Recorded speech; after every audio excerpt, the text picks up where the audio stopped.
వెలుగులో చూద్దాం. నాగార్జున సాగర్ 26 గేట్లు ఓపెన్. 18 ఏళ్ల తర్వాత జూలై నెలలో తెరుచుకున్న గేట్లు దిగువకు 2,48,253 క్యూసెక్ల నీటి విడుదల. మంత్రి అడ్లూరితో కలిసి గేట్లు ఎత్తిన ఉత్తమ్ కుమార్ రెడ్డి. రాష్ట్రంలోని ప్రాజెక్టులను ఆధునీకరిస్తామని వెల్లడి. ఆపరేషన్ సింధూర్తో పాక్ మెడలు వంచనం. మనం కొట్టిన దెబ్బకు కాళ్ళ బేరానికి వచ్చింది ప్రధాని మోదీ. యుద్ధం ఆపాలని ఏ దేశ నాయకుడు నాకు చెప్పలేదు.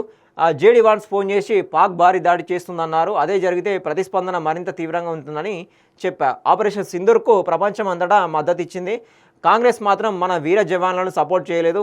మేడ్ ఇన్ ఇండియా డ్రోన్లు మిసైళ్లతో సత్తా చాటిన పాక్ మిలిటరీ స్థావరాలు ఇంకా ఐసీయూలోనే ఉన్నాయి. టెర్రర్ మాస్టర్ మైండ్లకు ఇప్పటికీ నిద్రలేని రాత్రులే. ఆపరేషన్ సింధూర్పై లోక్సభలో చర్చకు సమాధానం. పొల్యూషన్ ఫ్రీ హైదరాబాద్ అదే మా ప్రభుత్వ లక్ష్యం. సీఎం రేవంత్ రెడ్డి 25 ఏళ్ల అవసరాలకు తగ్గట్టు ప్రణాళికలు రూపొందించాలని అధికారులకు ఆదేశం. అండర్ గ్రౌండ్ డ్రైనేజీ కేబులింగ్పై దృష్టి పెట్టండి. కాలుష్య పరిశ్రమలను ఓఆర్ఆర్ అవతలకి తరలించాలి. పాత బస్తీ మెట్రో పనులు స్పీడప్ చేయండి. వారసత్వ కట్టడాలను పరిరక్షించాలి. మూసి పనులను వేగవంతం చేయండి. రివర్ ఫ్రంట్కు ప్రతీకగా ఇండియా గేట్ లాంటి ల్యాండ్మార్క్ నిర్మించాలని ఆదేశం. ఉత్తుత్తి బ్యాంక్ పెట్టి 140 కోట్లు మోసం. Mudra agriculture skill development multi state cooperative society Maya skill development పేరుతో 330 బ్రాంచీలు ఏర్పాటు. పిఎం ముద్ర యోజనకు అనుబంధ సంస్థగా ప్రచారం. బ్యాంకు చెప్పుకుంటూ కూలీల నుంచి బిజినెస్ మెన్ల దాకా వసూలు. సొసైటీ చైర్మన్ రామదాసప్ప కుమారుడు సాయి కిరణ్ను అరెస్ట్ చేసిన సిఐడి. బీసీ లీడర్లు ఏకమయ్యేనా?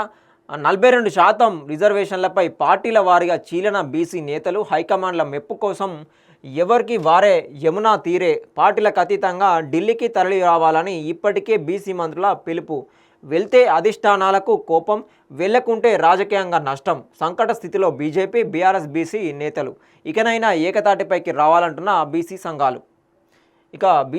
బీసీ రిజర్వేషన్ బిల్లుపై ఇప్పుడు ఎవరు సపోర్ట్ చేస్తే ఎవరు క్రెడిట్ పోతా అనే ఆలోచనలో ఈ బీసీ సంఘాల ఎవరైతే విమర్శిస్తూ ఉన్నారో వాళ్ళు బీఆర్ఎస్ కావచ్చు, బీజేపీ కావచ్చు, కాంగ్రెస్ కావచ్చు, వాళ్ళ వైఖరిలో వాళ్ళు